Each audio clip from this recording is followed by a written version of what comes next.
Ratu cantik ini tidak memiliki kesalahan, tapi akan dipenggal. Ini karena peraturan raja, yang ingin menjaga kesucian ratu. Setiap hari dia menikahi satu orang ratu. Keesokan harinya ratu itu akan dibunuh. Raja Baghdad memiliki banyak wanita, tapi wanita-wanita ini tidak ada yang dia cintai. Raja hanya mencintai ratunya. Setiap hari raja mengungkapkan rasa cintanya.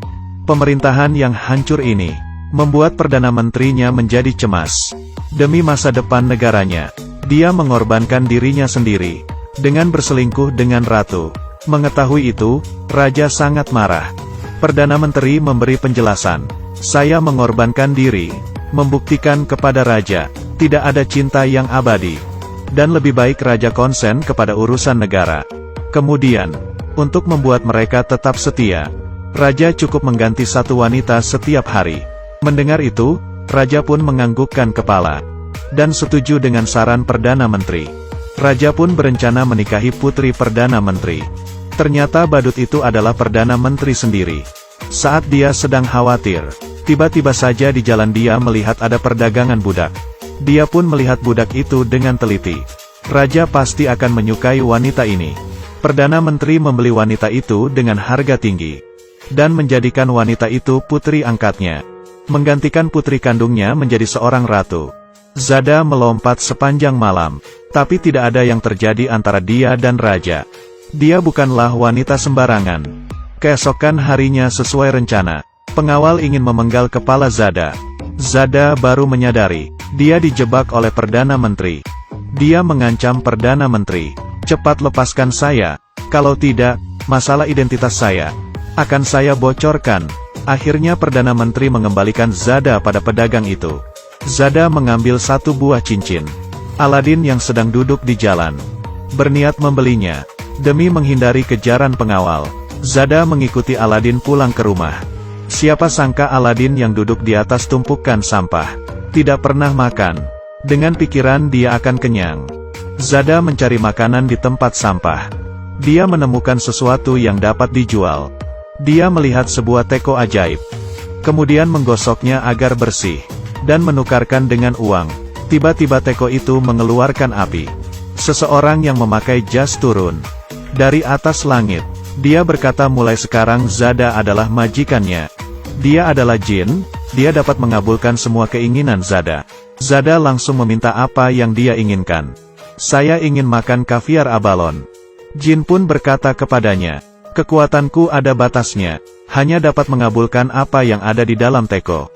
Zada pun akhirnya hanya meminta secangkir teh. Lalu jin memberikan dia seteko teh, dan juga sepotong kue coklat. Zada dan Aladin menikmati makan malam mereka. Keesokan harinya saat Zada bangun, dia ditangkap oleh pengawal. Zada meminta Aladin menggosok teko ajaib itu. Teko itu mengeluarkan asap dan membuatnya kaget. Aladin mengendari sebuah motor dan menyelamatkan Zada. Mereka pun terdampar di gurun pasir. Aladin memutuskan untuk tinggal di gurun. Dia ingin menjadi seorang filosof.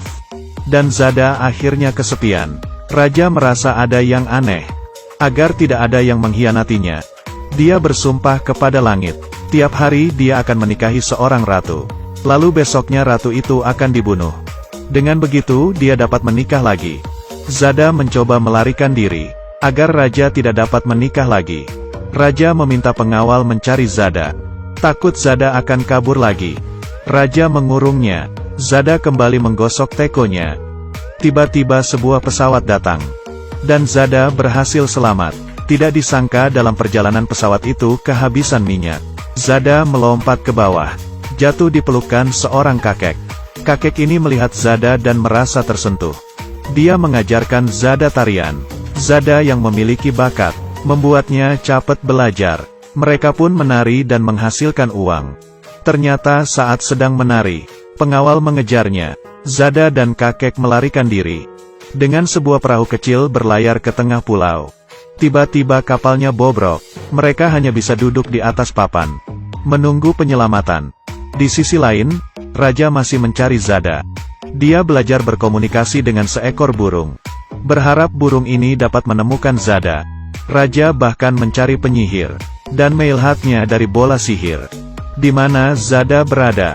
Zada mengajak kakek masuk ke dalam teko ajaib, lalu pergi ke abad ke-20 di mana Jin berada, dan melihat acara TV. Jin mengembalikan mereka. Perjalanan pulang mereka mengalami badai kencang. Kakek terjatuh ke dalam air dan mati. Zada bertahan di tengah badai selama 1 malam. Keesokan harinya dia bertemu dengan kapal yang lewat. Dan dengan pengalamannya, dia mencari pemandu kapal. Berpakaian seperti seorang kapten kapal. Tubuhnya berubah seperti pria kuat. Awak kapal menuruti perintahnya.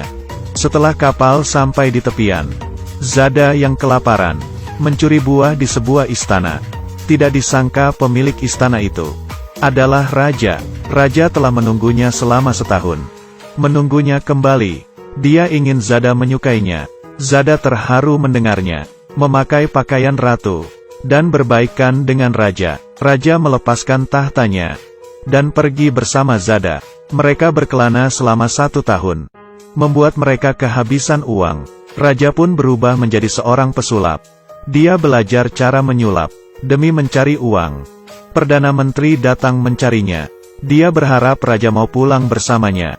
Sekarang raja hanya ingin hidup bersama Zada, dan tidak ingin pulang menjadi raja. Perdana Menteri mencuri teko ajaib.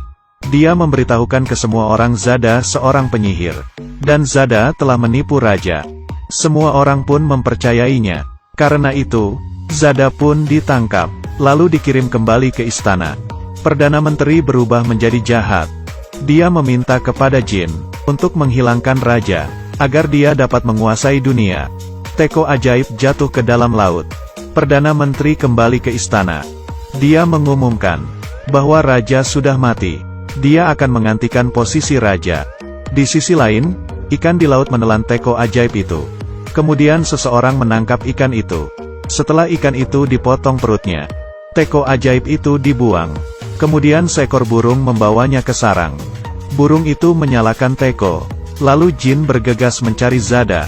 Melihat Zada dalam bahaya, Jin memindahkan tentara penyelamat. Keesokan harinya saat Zada akan dipenggal, Zada dengan tenang bersandar di atas papan kayu.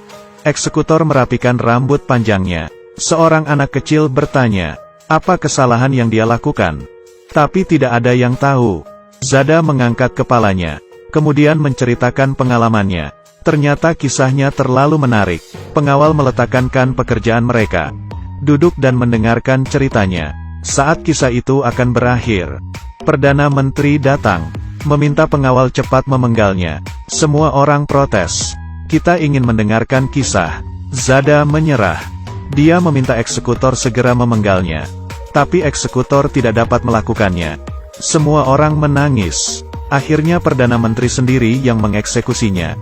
Saat bersamaan Raja dan Jin duduk di atas karpet ajaibnya, dia muncul di hadapan semua orang, mengungkapkan kejahatan Perdana Menteri, dan menyelamatkan Zada. Akhirnya Jin berubah menjadi Perdana Menteri.